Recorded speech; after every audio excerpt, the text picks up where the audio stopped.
Welcome to Critical Hit, a Major Spoilers podcast. Thank you so much for downloading and checking us out this week. We're back with another exciting installment of Drifters. And Kevin, I think last time Vincent showed his true colors. On Critical Hit. On Critical Hit. That's right. Excuse me? What was my name again? Oh, I'm sorry. Quentin. Quentin, yes. Well, like all round things in media. Give me my name's Voight, you jerk.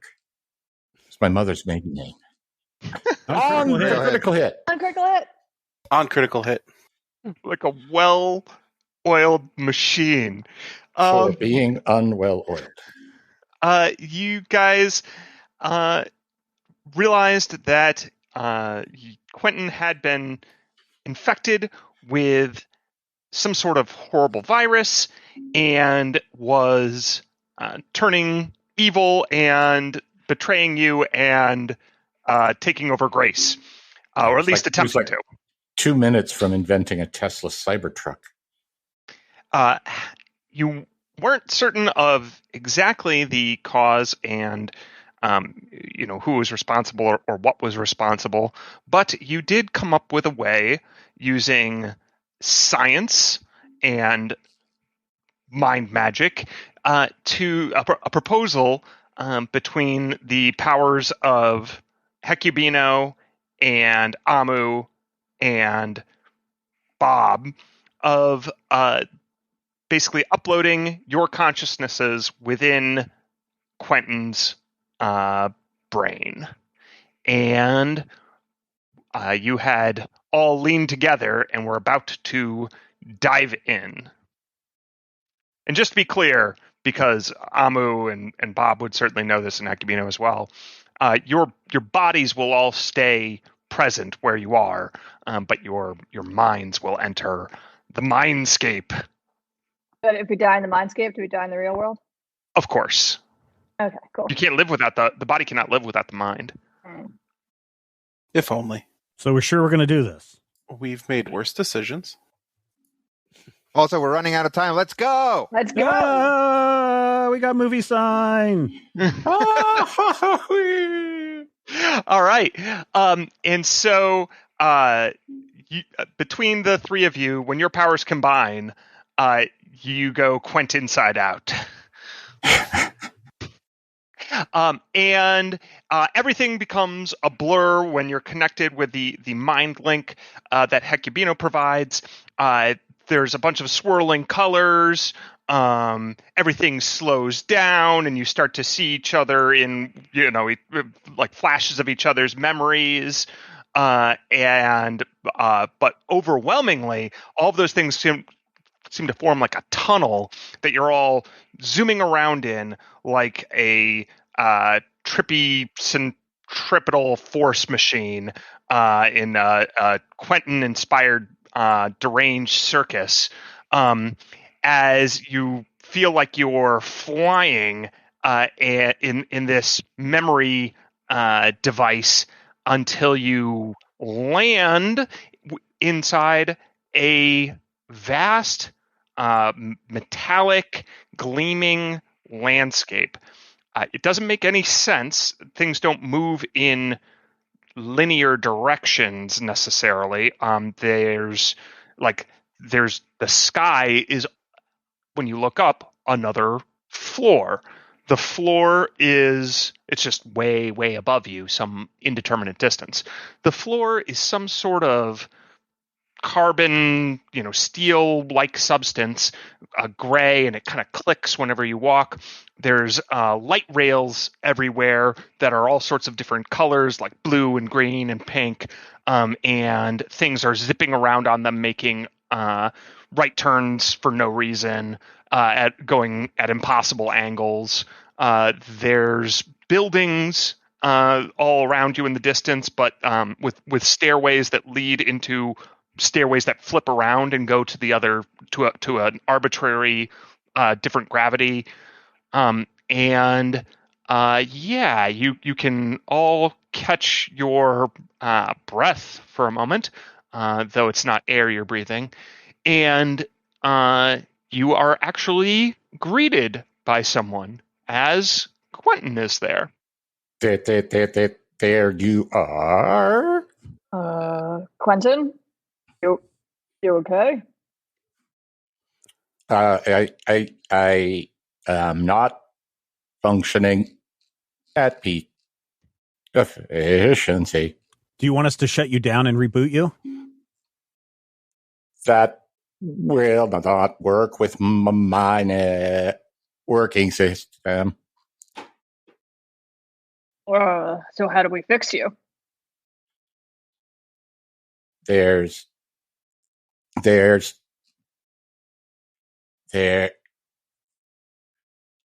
access subroutine. I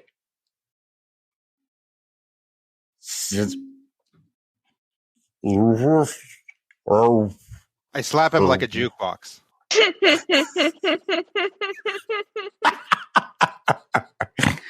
Would you say that's more of a computer's role or a psychic role?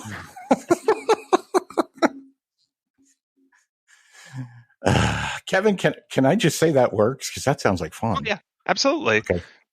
Roll a 2D Fonz. We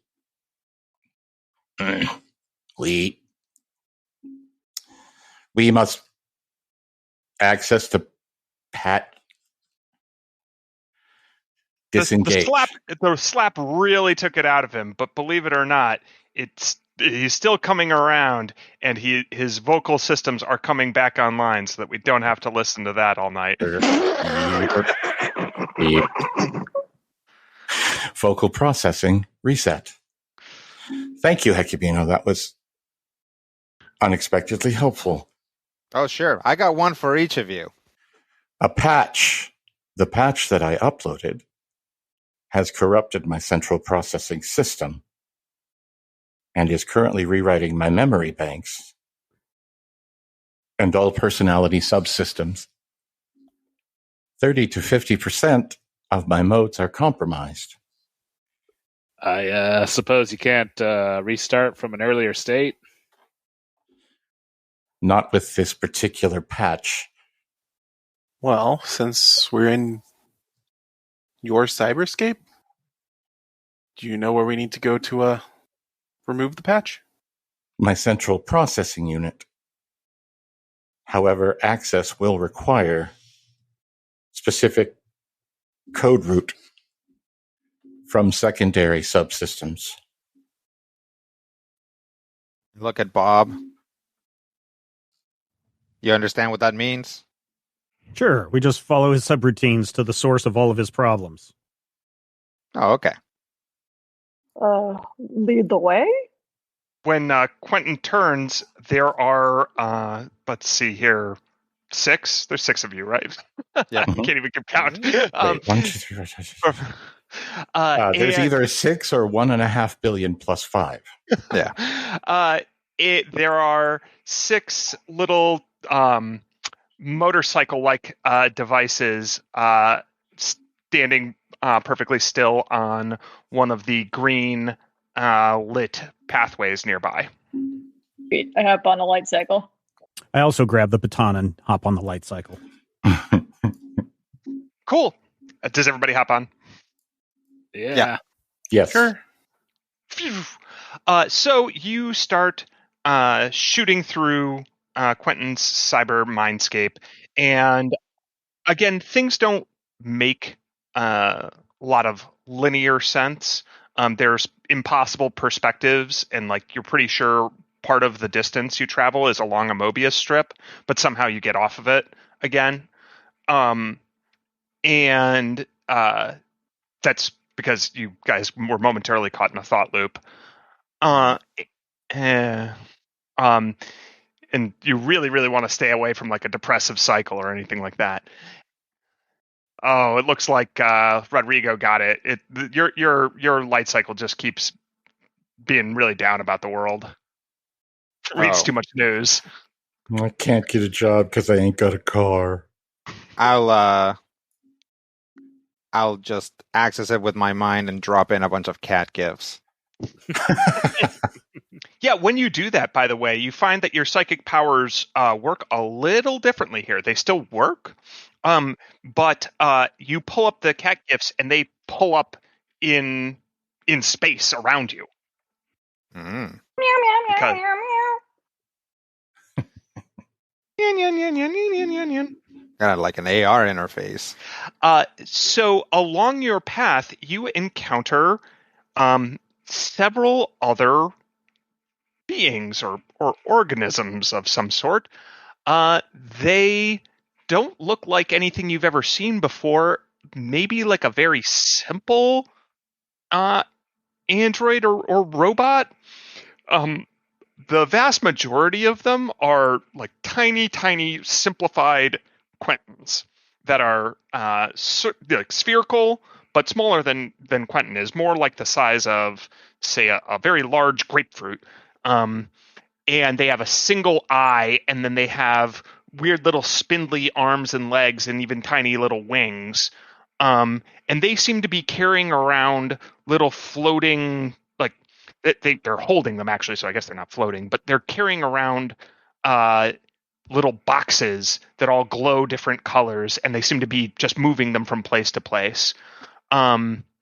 There's occasionally you see ones that look like two boxes tied together with more arms. And then there's even these weird inverted pyramid ones with lots of arms and legs. And they're all kind of going about, they seem to be the people of this mindscape. Ooh. Yep. Do any of them have beaks? Beaks. No, they're a little too geometric. They don't Okay. seem to have like animal like attributes really. Okay. I guess, besides the arms, legs, wings. Yeah, like hands and feet and claws and yeah. stuff. Okay. It seems that they go up to a count of 5 different modes, though. Like, they seem to have up to 5 different configurations that you can see. Oh. Yep. But the vast majority of them are the little grapefruit things with one eye. Kind of like a minion, almost. They're all yellow and mostly body. But you pull up as the light cycle stops to a major processing area, it seems, because there's lots of these things moving around, and there seems to be a lot more basically work going on here. You're in something of a city inside Quentin's mind, and beyond all the architecture of these giant neon lit buildings, there's one that the cycles stop in front of that seems to be the center of a lot of traffic. And outside in neon pink lighting, it says Quentin's Quacks Comedy Club. This looks like a very dangerous place. We need to be careful. Is this building usually here? I don't know how to answer that. That's fair. Yeah, I don't really know how my sense of humor would manifest if you were in my head. I think the presence of multiple minds within my mind is causing some sort compromise. Yeah, that Something makes sense. that all of us will be able to recognize. Yeah, I will. Is there like a line going into the comedy club? Absolutely. Okay. I'm going to try to claim VIP status and float to the front of the line. Yeah, you get waved right in. I know that guy. I think you are that I guy. hope so. The bouncer's a friend of mine. Can you get everyone in? The bouncer is one of the inverted pyramid ones with 6 legs and 3 arms that each hold little spears. They're vibro spears, naturally. Well, Right. certainly everything vibrates. Were you saying you were trying to follow him, Venki? Yeah. Yeah, we'll go in. They are with me. And the thing looks at you with three eyes, and it scans you each, and its pyramid kind of twists about in place. It has one eye per facing side because it's not really a pyramid; it only has three sides. And it says, "All right, but you know the rules." What are the rules? Of course we know the rules, but just to check out, you know the rules. What are the rules? Wait a minute. Do you belong here? Yeah. We're just very advanced subroutines. You can barely see our polygons. All right, then. Well, good luck. Or break a leg. Waka waka. And it gestures you in with one of its vibro spears, keeping the rest of the little spheres out of the club. Inside is a dimly lit, kind of classic, fairly dingy, old school comedy club. The place seems to be doing a brisk business. Lots of the little spheres are moving in and dropping off their packages. Either they're like little boxes at the bar, and then a bunch of them are kind of standing around or sitting in chairs and stuff like that, watching the show. As there is one of the kind of most advanced ones, which looks like somewhere between a five-legged squid and a pentagon, that is on stage, and it seems to be performing. Hey, you guys! Welcome to Quentin's Quacks. I had a joke ready about the Gap, but I forgot it. And the crowd starts laughing. Like, they all laugh in tune with each joke. Newcomers, eh? Step right up. I suppose. Step up. Go up. Yeah, you guys get ushered towards the front of the club. Who's in front? Definitely me. I am in front. Who besides you? I'll be beside him, and I'll try to make sure that Bob is close. All right. Hecubino, right? Yeah, that's me. Why was the psychic always depressed? Because there's no such thing as a happy medium. That's a good one. Careful with that joke. It's an antique. Actually, they all laugh at that too. Oh, that is good. Then all eyes are on you.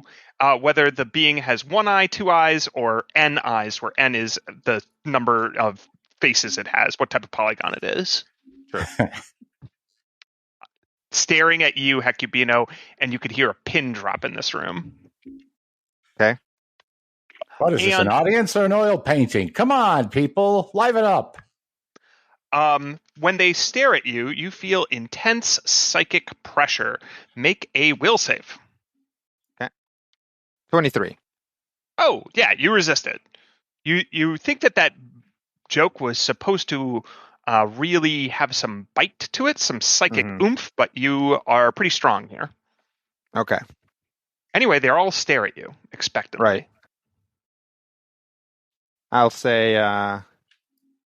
hey, I haven't heard a silence this deafening since my wife. I didn't prepare anything.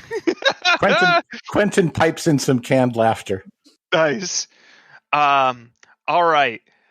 So there, one of the guys coughs in the background. Nice try. And one of the two-headed ones zaps you with a laser stick. Ow. Take 4 damage. Okay. All right, who's next? And the five-headed one, or the five-eyed giant squid pentagon one, stares at the lot of you. Okay. Stop me if I fight this one, all right? What do you call it when your mom's mom is on your speed dial? Instagram! Oh. No, you didn't like that one? No, they actually all do, but they're like, "Oh, Quentin, you're the best. You're the funniest," and everyone just is laughing. They're laughing uproariously for you. The audience seems really easy for you. Is this all just because Quentin thinks he's really funny and wants everyone to laugh at his jokes? I think so. You guys, I'm crying a little bit. I'm right here. That doesn't mean that you're not very funny and people laugh at your jokes. I mean, if you went into my brain and were like, where's the part of Hecubino that thinks that he's super cool and interesting? Like, that would be significant. And that doesn't mean that I'm not super cool and interesting. Five-eyed one, your MC stares at Vangie and Bob. Says, "Which one should I go to next?" Vangie quickly points at Bob. All right, Bob. Tell me, do androids dream of electric sheep? So, sometimes. Yeah, they do, but it takes a lot of RAM. Oh, yeah. That's a good one. That was pretty good. Bob and I were thinking of starting a band called 1023 Megabytes. We don't have a gig quite yet. The room goes wild, but the room was already laughing halfway through the joke. It seems like whatever Quentin says works. But everyone's staring at Bob now. Oh, and Bob, make a will save. A will save, you say? I will attempt to do a will save, and I get a 7. Ooh, nope. That's going to cause 15 psychic damage. Ouch! I'm already damaged from before. Really?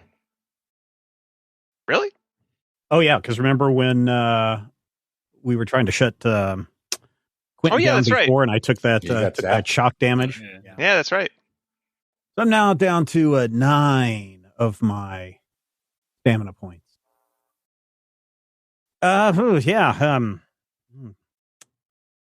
Great place you guys have here. I'm a little full right now, but I could use a little bite. Yeah, they particularly all the sphere ones really like that. So the laughter is a little higher pitched because they just get a kick out of it. And then they point to their little boxes and they point to you and they're like, ah, ha, ha, ha, ha. Right on, my dudes. You can't overthrow your oppressors. Who's next? All right, you guys seem like an easy crowd. How do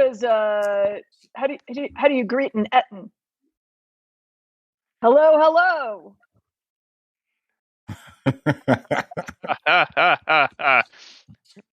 That's pretty good. Pretty good.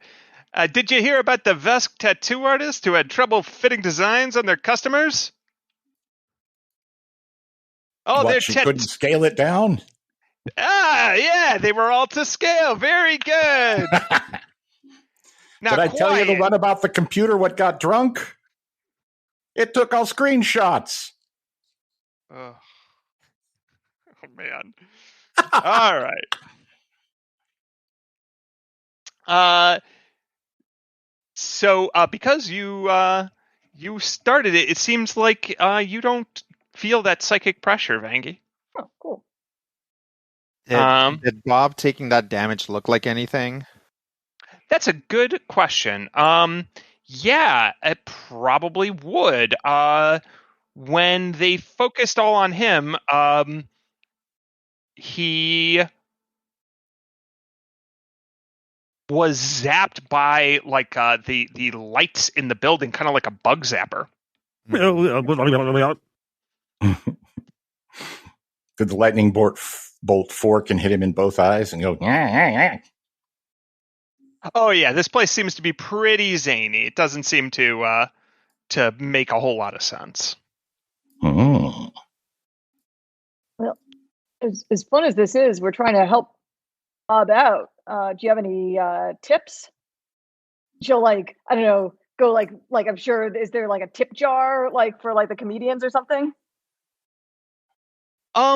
They actually nope, they just are doing this seems to be a place where they are congregating and dropping off these pieces of these boxes, whatever they are. And then they sit and watch for a little while, and then they continue on with whatever it is they're doing. So the bar seems to be the place where all of this traffic is congregating. Yeah.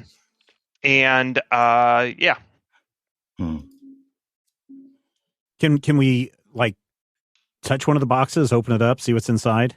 Whoa! What are you doing? Says the little sphere whose box you have. Oh, sorry. I'm responsible for this. What is it? Well, it's a datum. Oh. Got to be careful with the datums. The momums are the really scary ones. Quentin, wait. Quentin jumps up on stage and tries to distract all of the creatures.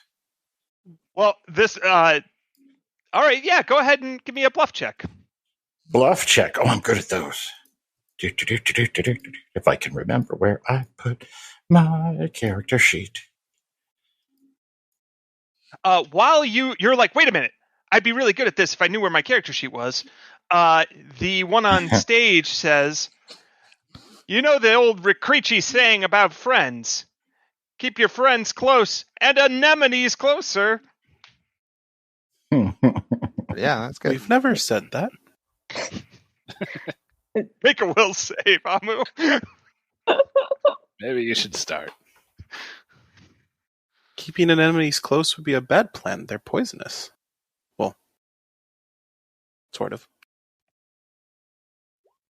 19. Oh, good enough. You resist.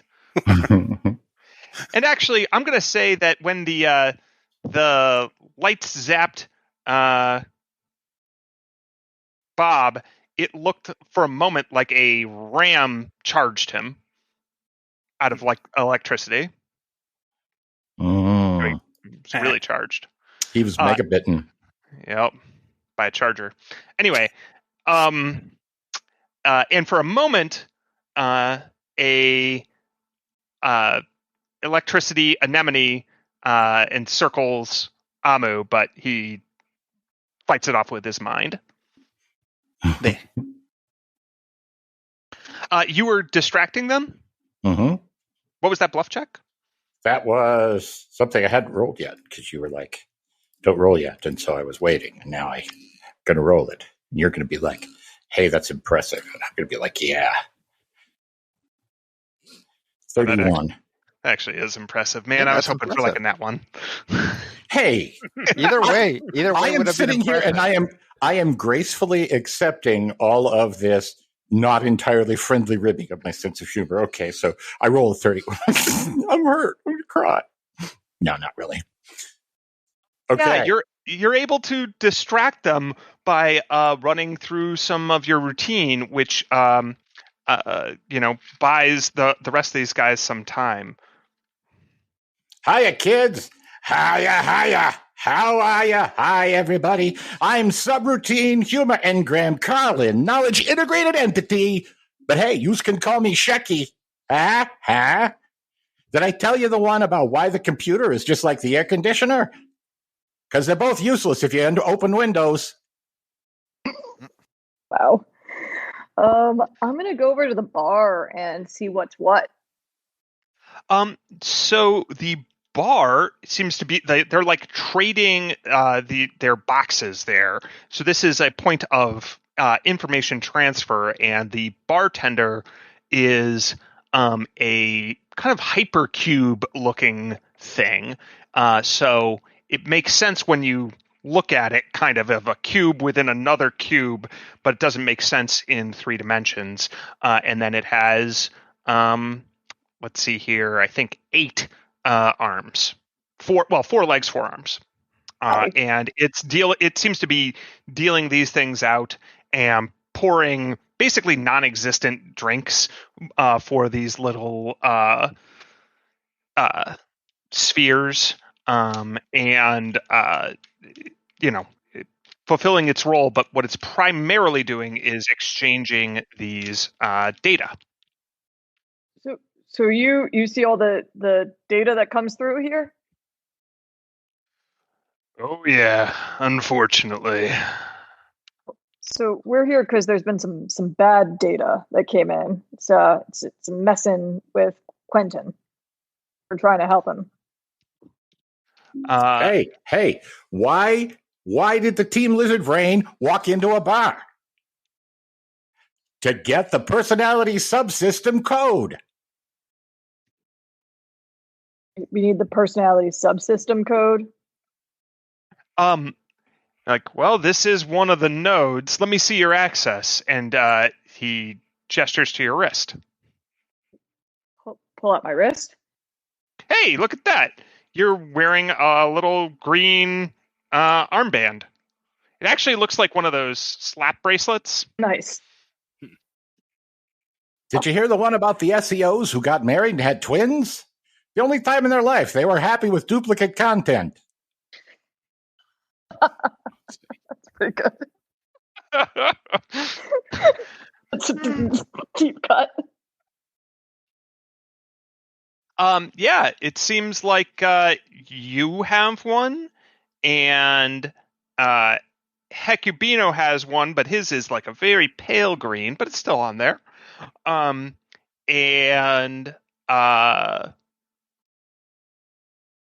Bob has one. But and Quentin seems to have an all-access pass. He seems to be able to do whatever he wants. But it does seem like both Amu and Skritic do not have passes. Huh. Weird. Will this do, or do you need more? You have to have a pass to proceed through the personality hub. Oh yeah, that's this, right? Yeah. Gotcha. I wonder why they don't. Is there a place that we can get replacement passes? So Quentin in the background says, "If only there was a way where you could get a pass at the comedy club. Oh. Something that sets you apart from everybody else." Guys, go tell jokes. So I was going to tell a TCP joke, but I was afraid you wouldn't get it. All right, we got to workshop some material for Amu and Skritic. All right, Amu. Yes? I got something. It's like, why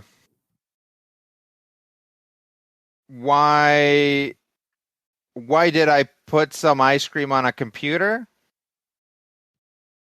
Because I wanted it a la modem. Is that anything? The band on Hecubino's arm just goes, he gets a second band. Oh, no. Well, did you hear about the shrimp that got hit by a train? He was road krill.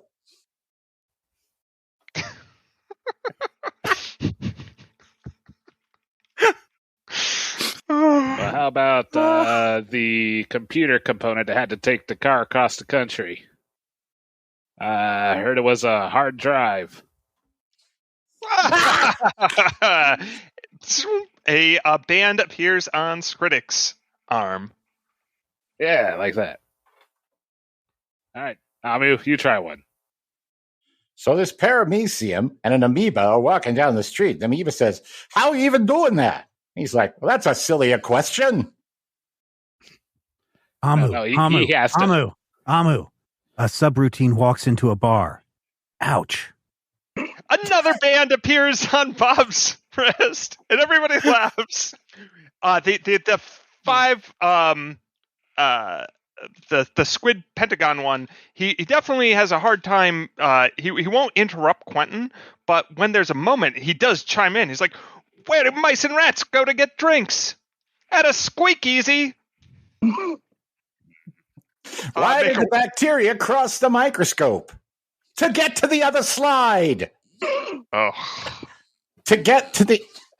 Is this thing on? It's very meta that like Quentin will like even interrupt the game master. He's trying to run the game. We are very much just like inside, just all the way inside. Yep. Um, You got one, Amu? All right, It occurs I don't to you know guys. that Amu understands this. So you probably have a way of secretly sharing your information with Amu that isn't, verbalizing the joke, because it seems like they respond whenever you verbalize it. So if you want to assist Amu, you certainly could, but you'd have to do it in a nonverbal, perhaps text-based way. All right, Quentin is going to assist Amu. Quentin is going to try really hard to assist Amu. And I'm going to do this in an assisting way. Okay. Okay. Assisting in the way.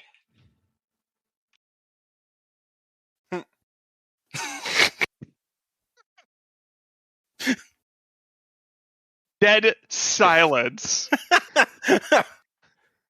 So, my friend asked me, can you explain rotational force? But it just torqued him off.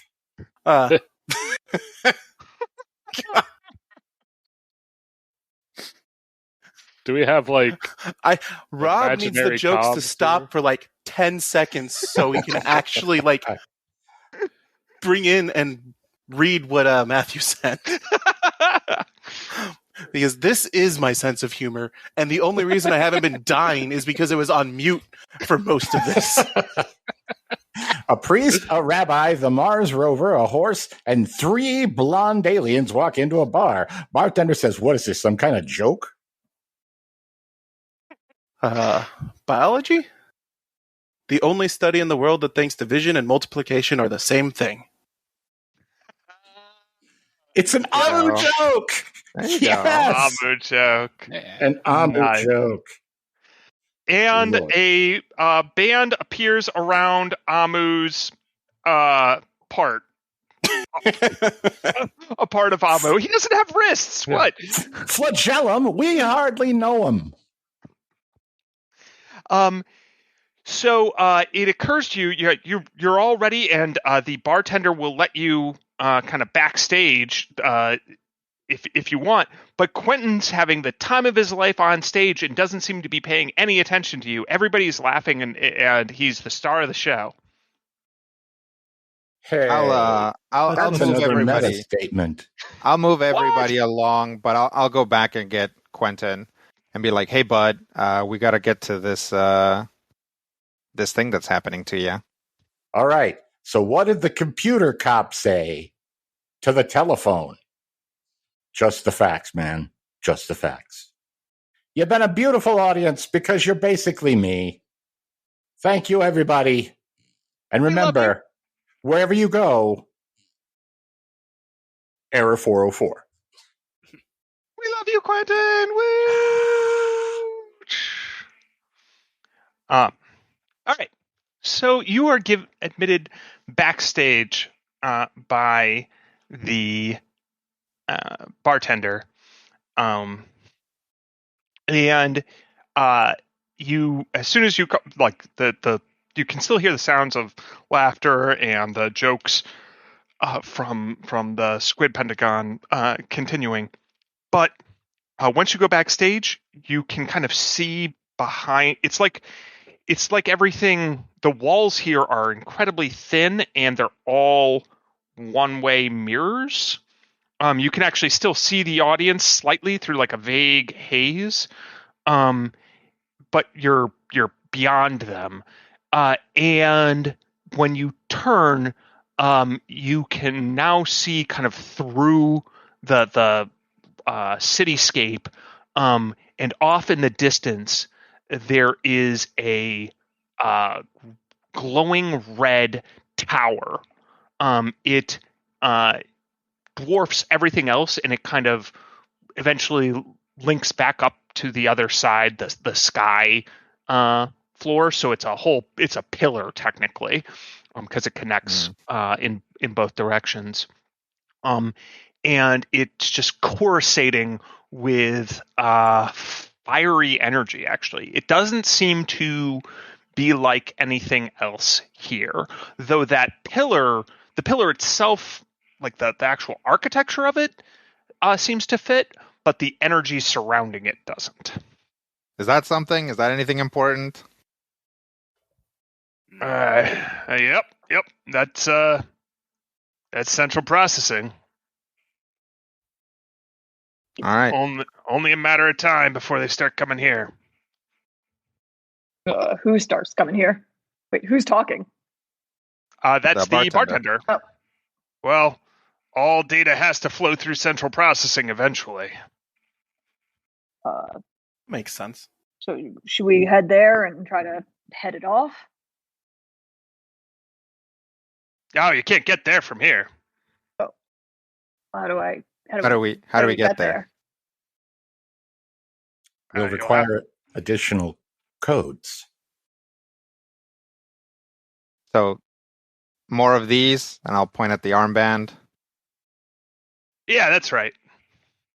Oh, okay. All right. Can't wait to see how we pass the next one. Hey, look at the bright side. Maybe it'll be a fight. Oh. And with that, you guys wander off into the night in the dystopian city mindscape that is Quentin's brain.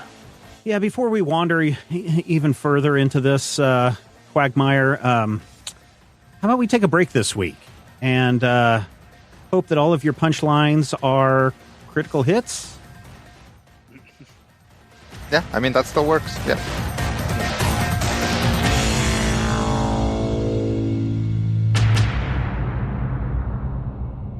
This podcast is copyright 2022 by Major Spoilers Entertainment, LLC.